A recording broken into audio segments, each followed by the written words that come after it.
Hi there, I'm Melissa. I'm with San Gorgonio Girl Scout Council. I'm one of the trainers and I wanted to share with you just some information and safety all about scissors. So let's take a look.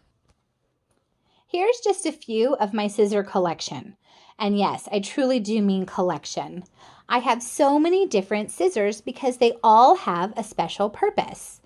And one of the most important tips that I can share with you is to make sure that whatever the job is your scissors have, that's their only job. For example, these right here, my KitchenAid, those are my kitchen shears. So I use them, and I actually have two different pairs. Now this one, because it's the one I use for vegetables and herbs and things like that, I brought that in here, but I do have a second pair that I use specifically just for meat. So when I'm cutting up steak pieces or chicken or anything like that, especially raw, I use just those meat shears, meat scissors for the kitchen. And I make sure that I disinfect them and I wash them and store them properly. And these ones are also another pair of shears. They're just for my herbs and my different vegetables and things like that. Now, yes, of course, sometimes because they're in the kitchen, they will open a package or two, but I never use my meat scissors to do that. I actually have another pair of kitchen scissors that look very similar to this, and they just handle packages and different things like that. When you're opening your chips and pasta and stuff like that, or if you're cutting up cardboard or you're cutting out those wonderful little coupons from box tops. So anyhow, let's see. They'll look so similar to the next pair, which are actually for paper. So these are my crafting scissors. And so I only use those in my crafting room. So I use them when I'm doing my planner, or if I'm cutting up some construction paper, or if I'm cutting out something that I've run offline or something like that. The next pair is very similar, and they're Caitlin's. She uses them just for her school. So anything that she needs paper-wise or anything like that to cut at school. But they're still kind of, if she has a shoelace or she has something like that that needs to be cut or trimmed. So they're kind of a catch-all thing. The next ones, these are just for paper. And these are specific and they have an edge on them. Now if we can show the side of them and you open the blades, so you can see that the blades have a little scallop edge on them. Now they really won't cut more than paper. And another tip, just real quick, is that to sharpen your scissors, if you don't have an actual sharpener, if you don't have a sharpening tool, you can get some foil.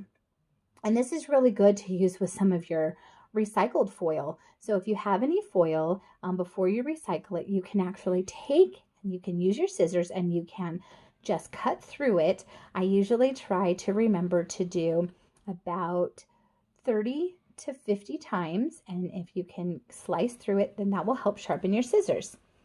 And let's see, these ones are my safety kid scissors. The reason they're called kid scissors is for a couple of reasons. The first is they have a rounded blade rather than these ones that have a pointed blade.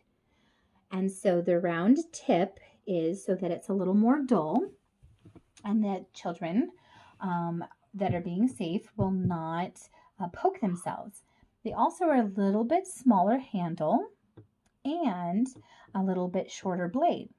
The last ones are from my sewing room. They only cut thread. Now I do have other scissors that will cut fabric that are of a real nice sharp blade, and I never use fabric scissors for paper, and you never use paper scissors for fabric, and you never use kitchen scissors that have been with food with your science project that you're doing the cardboard for it or anything like that. So these scissors each have a very specific job, and that's their only job. So let's talk about some real quick safety. when using scissors. So the first thing you want to do is you want to keep along with your knife safety that we've talked about before, about being sassy. You want to stop and look around you and make sure that there isn't anyone close by that you could possibly poke. You always cut away from yourself. You want your scissors to be sharp because even though they have a handle, if you open up your handle, can you open up with both hands? That looks like two knives to me. So, pretty much is. They are two knives and they're just put together by a bolt. And so there are two places where it's the spine and then two places in the middle where it's sharp. So, go ahead and close them up. We still want to cut away from ourselves and we want to make sure that it's with sharp blades. So I gave you a great tip about how to sharpen them. Good use for that aluminum foil. You know, Girl Scouts are always using their resources wisely. Now we want to make sure that we store our blades in sheaths. Well, none of these have an actual sheath. Only my KitchenAid scissors do, and their sheath is actually a great big butcher block, which is where all of my knives are.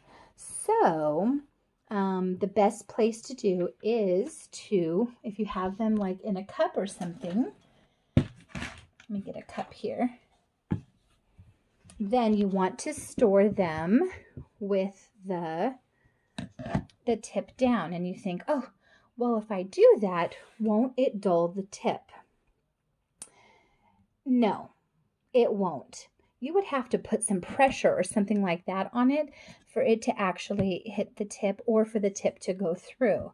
But if I'm going to pick up a pair of scissors or a knife or something like that, I don't want to come in and poke myself to pick these up.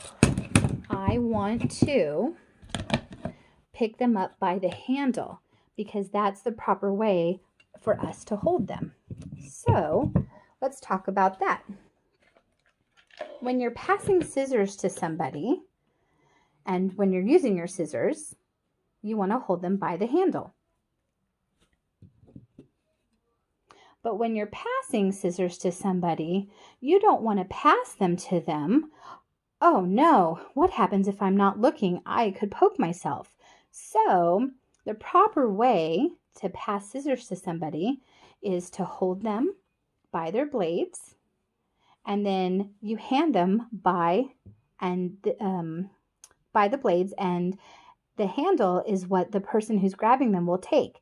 When they're ready to take it, they will say, "Thank you." That's when you know to release your hand. Now, if I was passing them back, do the same thing. So I'm going to hold the blades, make sure that they're closed. I'm not going to have them and just hold one of them. I'm going to hold them closed like this. This is the right way. And then I hand them to the other person. And when they're ready and they have the handle properly, they will say, "Thank you." "You're welcome." And I know to release. So you want to make sure that you keep your fingers away from the path of the blades. Now the blades are just like with the knife. You want to keep your hands away from where you're cutting. So when I say cut away from yourself, absolutely. So go ahead and cut when you cut this paper. But she's also keeping her fingers away from the path of the blades. So whatever direction she's cutting, she's not putting her fingers in the way because she wants to cut paper, not fingers. Now, when you're walking with scissors or carrying them to walk someplace because you need to walk across the room, you want to stand up and you want to hold them at the base of the handle, the top of the blades, and then carry it next to your body straight down. Now, the reason that you do this is because if you accidentally drop them, then the blades will fall to the ground and they'll hit the floor. And remember, you never, ever, ever grab something sharp that's fallen. So if you drop a knife or if you drop your scissors, you never want to reach out and try to grab them as they're going down. Now, the reason that you don't hold them with them holding facing upward is because if you tripped and fell, turn your hand. Oops. Turn your hand. If you tripped and fell, then that sharp blades, that could go directly up to you. It could go up into your sleeve, up into your arm, into your side. And so it's so much better, and the safe and proper way is to hold it by the handle, like that, against your body. Now, the against the body thing is because you don't want to just be swinging around, because if you're swinging them around, then someone around you could potentially get poked by the sharp end. So let's just make sure we review real quickly. We sit down at a table when we're cutting if we can. Now, of course, you might have to stand up, or if you're at a standing desk or something like that, there's going to be times where you're not necessarily able to sit down. But for the most part, if you can, that is the safest way. You always look at what you're doing. So watch what you're doing when you're cutting. If you have to stop cutting, whether it's paper with scissors, or what if you're cutting, remember the strawberry in our other video about knife safety, or if you're cutting an onion for delicious pasta sauce that we made today with E. So you want to make sure anytime that we are cutting something, we're looking at what we're doing and we're paying attention and we're being safe. If your eyes look away from what your hands are doing, then you need to stop. You need to stop your hands from moving, because when your eyes look up, then your body moves slightly, and you might not think that it does, but it will. So you want to make sure if your eyes look away, your hands stop. When you're ready to continue, you look back at what you're doing and then continue cutting what you are. Cut away from your body. Keep your fingers away from the path of the blades of the scissors. When you pass scissors to someone else, make sure that you close them first and that you hold them by the blades and you pass them with the handle first and wait for the thank you before releasing them. When you're finished with your scissors, put them away. So put them away, whether in the drawer that they belong or the butcher block. Put them in the room that they belong, the sewing kit table, the Girl Scout bin, or if you have a whole bunch of fancy scissors in the craft room, back in your school supplies. Make sure when you're finished with them, you put them away. You don't want someone to not know that you had scissors out and to come by the table and accidentally cross their hand over and cut themselves or hurt themselves because you left the scissors out. Now remember, each one has their own job, and you want to make sure that they keep that job so there's no cross-contamination, and also so that they can stay sharp. Because if you're cutting a lot of fabric with these scissors and then you go and cut paper, paper will dull the scissors, and so you want to keep them sharp. And that's the last thing, is to make sure that you keep your scissors nice and sharp and clean.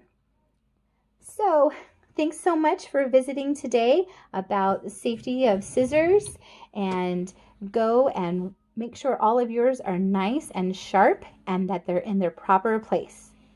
Have a great day.